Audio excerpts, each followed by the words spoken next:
है। पहला क्वेश्चन है, ये परीक्षा की दृष्टि से कहा जाए तो आईएमपी बिल्कुल नहीं है, लेकिन सबसे महत्वपूर्ण बात ये है कि ये क्वेश्चन है जो इसके अंदर 2-3 क्वेश्चन समाये हुए हैं और जो आने ही वाले हैं या फिर आ ही जाएंगे, इतने आईएमपी क्वेश्चन हैं। विश्व में जनसंख्या के वितरण और घनत्व को प्रभावित करने वाले कारकों की विवेचना कीजिए।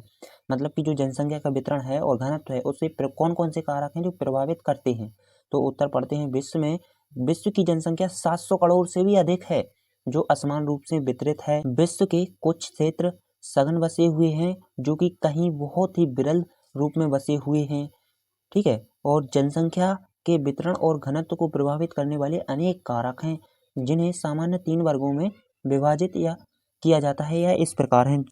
पहले नंबर का है भौगोलिक कारक। भौगोलिक कारक में लिखेंगे अपन, भौगोलिक कारक इस प्रकार से हैं, बस इतना ये नहीं लिखना अपन को। पहला है कि जल की उपलब्धता। जल जीवन का महत्वपूर्ण कारक है, सही बात है। अतः जनसंख्या का बसाव स्वच्छ जल की पर्याप्त पूर्ति वाले क्षेत्रों में ही होता है। नदियां घाटियां विश्व में सर्वाधिक सघन बसे हुए क्षेत्र हैं, सही बात है। जहाँ नदियां घाटियां रहेंगी वहाँ पर ज़्यादा जनसंख्या बसेगी, जहाँ पानी की उपलब्धता होगी वहाँ ज़्यादा जनसंख्या का घनत्व होगा। और सेकंड नंबर में है भू आकृति। भू आकृति में लिखेंगे अपन, विश्व के समतल मैदानी भागों में पहाड़ी पठारों या पहाड़ियों भागों की अपेक्षा अधिक लोग निवास करते हैं, सही बात। समतल स्थानों में ज़्यादा लोग निवास करेंगे और पहाड़ी पठारों में कोई नहीं रहना चाहता है। मैदानी भागों में जहाँ कृषि, सिंचाई, यातायात, व्यापार, जीवन निर्वाह की समस्त सुविधाएं उपलब्ध हैं, वहाँ घनी आबादी होती है। और थर्ड नंबर का है जलवायु।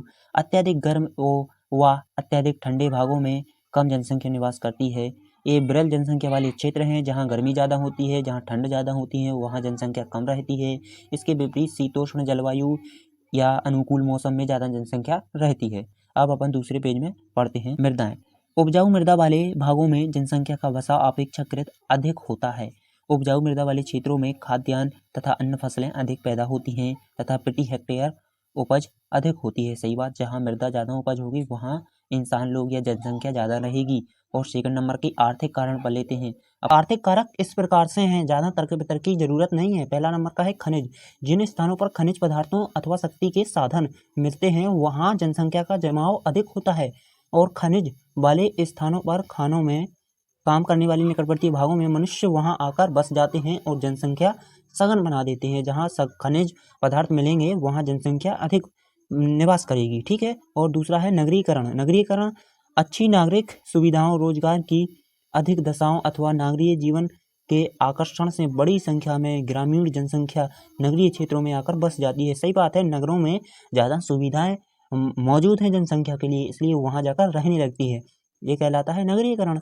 और औद्योगिकीकरण, मतलब कि जहाँ औद्योगिक क्षेत्र होंगे वहाँ पर जनसंख्या जाकर निवास करने लगेगी। औद्योगिकीकरण मतलब कि जहाँ औद्योगिक क्षेत्र जहाँ पर ज़्यादा होंगे वहाँ पर जनसंख्या जाकर निवास करने लगेगी, ठीक है। औद्योगिकीकरण में इतना ही लिखना है। अब थर्ड नंबर का सामाजिक एवं सांस्कृतिक कारक। सामाजिक और सांस्कृतिक कारक, धार्मिक तथा सांस्कृतिक महत्व रखने वाले क्षेत्र अधिक सघन बसे होते हैं, जैसे प्रयागराज, वृंदावन, उज्जैन, मक्का, मदीना, ठीक है, आदि। जबकि सामाजिक राजनीतिक अशांति बनाने रखने वाले क्षेत्रों में जनसंख्या घनत्व कम रहता है। जहाँ लड़ाई झगड़े होते हैं, जैसे जम्मू कश्मीर, यहाँ पर लड़ाई का क्षेत्र होता है, वहाँ जनसंख्या कम रहती है और यहाँ पर रहना नहीं चाहती है। प्रयागराज विभिन्न प्रकार के तीर्थ स्थल हो गए, यहाँ पर उन्हें सुख सुविधाएं हैं, इसलिए वहाँ जनसंख्या ज़्यादा रहती है। कृपया करके दोस्तों इस वीडियो को शेयर कर दीजिए आप।